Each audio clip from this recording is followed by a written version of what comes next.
le travail qui est le nôtre et la façon dont on a cherché à l'élaborer. La tradition de notre région, pour ceux qui la connaissent bien, c'est une très forte présence des ONG, de l'engagement des associations humanitaires et qui permet d'avancer. Je me permets juste de dire qu'au moment où on aborde le travail de notre assemblée sur un sujet aussi important, il serait bien que les différents responsables de groupe, au lieu de faire une conférence de presse, soient présents. On est une assemblée régionale dans laquelle on a des délibérations et qu'en face de nous, on est une des conseillères régionales, Madame Grébert, qui fasse une conférence de presse au moment où on aborde le sujet en urgence de l'Ukraine, me semble pas tout à fait digne ni conforme à ce que devrait être le fonctionnement de notre région sur ce sujet. Sur notre fonctionnement, on a essayé de travailler en lien avec cette force qui est celle de notre région, la présence des associations, des ONG et de s'appuyer sur leur travail. Le principal danger dans cette période est d'aboutir à une situation dans laquelle on est aujourd'hui où chacun y va en ordre dispersé. Le travail qui a été le nôtre, c'est de travailler au fur et à mesure en construisant notre délibération de la façon la plus pragmatique possible. Et de le faire avec 3 niveaux d'urgence en fonction de ce qu'est la situation en Ukraine et l'attente du peuple ukrainien. Le premier point, parce que c'est la première urgence, c'est d'intervenir d'abord sur les zones de conflit et d'apporter à notre place ce qu'on peut faire. Le deuxième niveau, c'est accueillir ensuite les réfugiés ukrainiens sur le territoire de notre région et œuvrer à notre place pour être utile.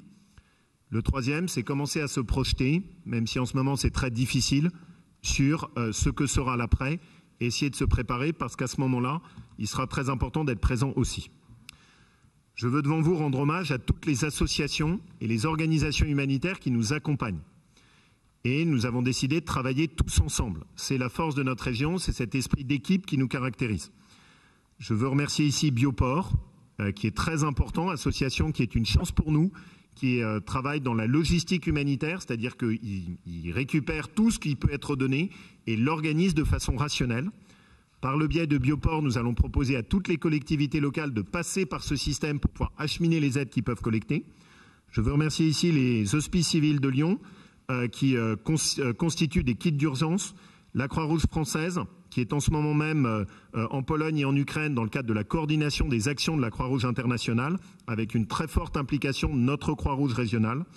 Triangle Génération Humanitaire qui est présent sur la zone du conflit dans le Donbass, qu'il était depuis 1995 je crois, et avec évidemment en ce moment ils sont en train de travailler à une solution de repli dans l'ouest de l'Ukraine, très impliqués, ils étaient là. Secouristes sans frontières qui en lien avec Pompiers humanitaires français et Aide Action Internationale Pompiers sont très engagés. Et enfin, l'association d'aide médicale et caritative France-Ukraine, auquel je me permets de rajouter les associations qui accompagnent nos étudiants qui sont présents dans notre région.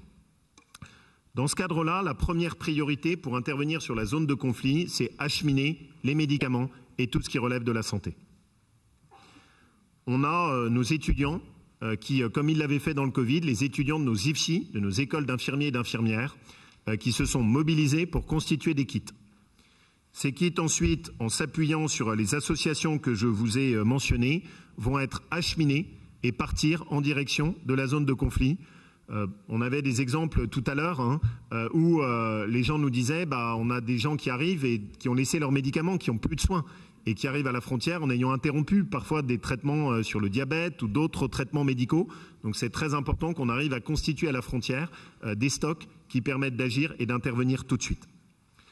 S'ajoutent à ça d'autres domaines qui sont des domaines parfois différents, qui sont des choses toutes bêtes, mais des vêtements, des couvertures, du matériel électroménager, des réchauds, toutes ces petites choses qui sont nécessaires et qui, pour nous, constituent aussi des équipements qui sont fondamentaux. Là encore, on essaye de passer, Stéphanie, par une interface qui nous permet de le faire avec ces organisations et qui nous permet de le structurer. Pour donner un exemple, on a d'ores et déjà pu à peu près assurer l'acheminement d'une vingtaine de semi-remorques uniquement par l'interface de l'association Bioport et qui d'ores et déjà sont partis. Pour financer tout ça, ce qu'on vous propose, c'est de passer par un outil qui d'ailleurs avait été adopté précédemment et qui permet à notre région d'intervenir différemment d'autres régions. Et c'est mon prédécesseur qui l'avait fait. C'était un outil très utile qui est le Fonds régional de première urgence qui avait été adopté. Les autres régions françaises, et je sais que vous vous êtes interrogé dessus, ont demandé de pouvoir passer par un outil national parce qu'elles n'ont pas cet outil-là. Nous, on a cet outil qui nous permet de coordonner cette action. Donc la logique, c'est plutôt d'utiliser l'outil de la région Auvergne-Rhône-Alpes qui a été fait expressément pour cela par mon prédécesseur, mais qui doit être réactivé à chaque fois qu'on enclenche une politique en la matière. Le deuxième sujet sur lequel on a avancé tous ensemble en travaillant en commun, parce que l'objectif était pas de construire quelque chose dans notre coin, mais de travailler en commun avec les services de l'État qui évidemment sont en première ligne pour ce sujet, qui est l'accueil des réfugiés ukrainiens. Dans ce cadre-là, on a d'abord convenu avec les services de l'État et du rectorat d'identifier des locaux qu'on peut éventuellement mettre à disposition pour accueillir ces réfugiés. Je pense par exemple à des internats de lycée qui pourraient être disponibles et sur lesquels on peut nous-mêmes organiser les choses et pouvoir les mettre à disposition pour organiser cet accueil de réfugiés ukrainiens. On parle de 5 à 10 000 personnes qui potentiellement seraient amenées à s'installer dans la région Auvergne-Rhône-Alpes le temps du conflit.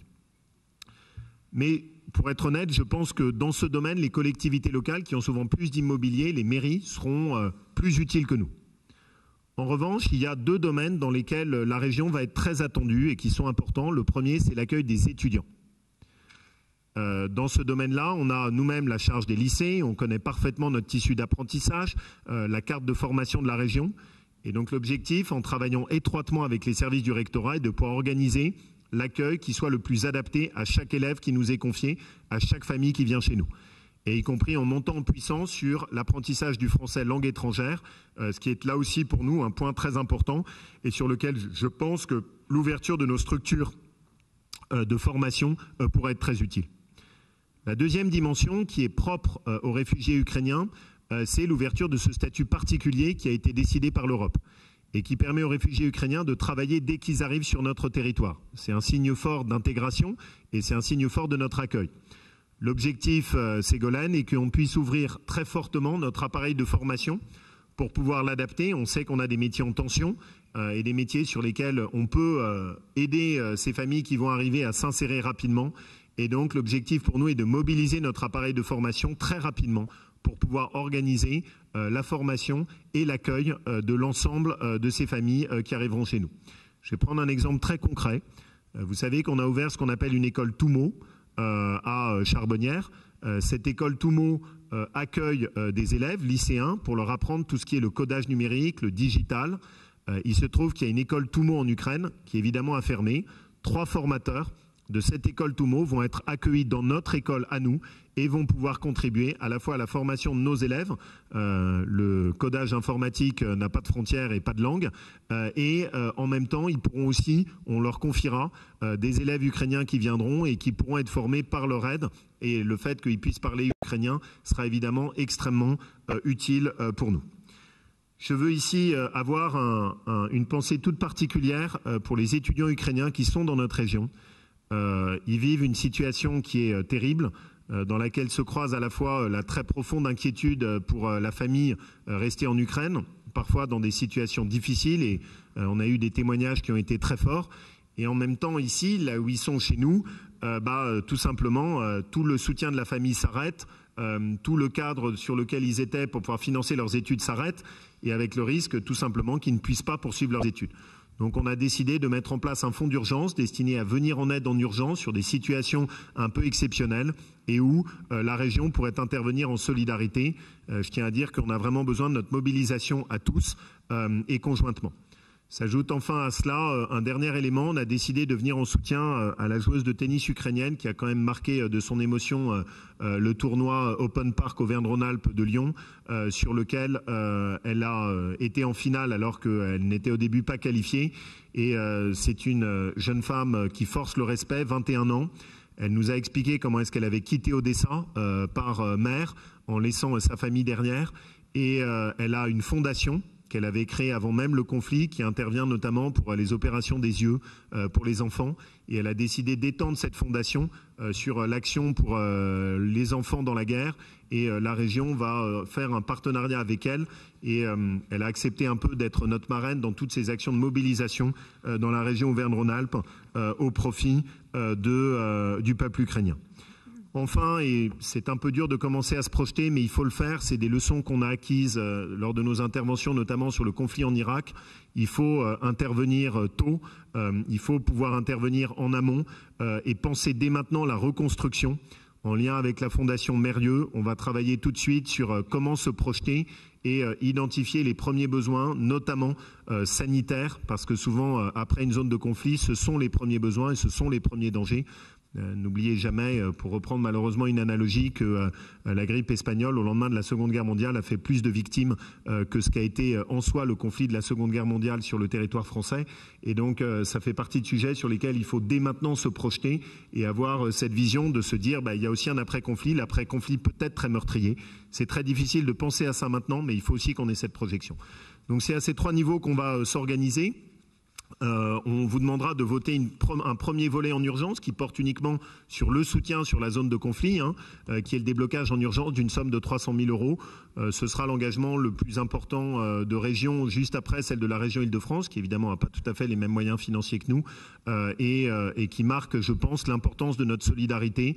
Ça me semble important.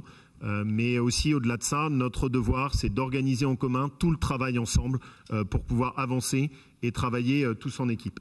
C'est notre responsabilité, elle se fait dans un climat qui évidemment est extrêmement préoccupant et qui nous rappelle aussi la nécessité d'être bien vigilants, d'ouvrir les yeux sur les menaces qui sont autour de nous et de ne pas s'endormir dans l'illusion que le monde entier serait sur le modèle de ce que sont nos valeurs à nous et les valeurs de l'Europe.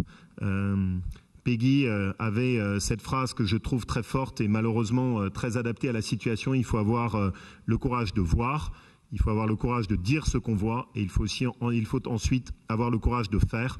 C'est exactement ce courage dont on a besoin en ce moment. Merci à tous.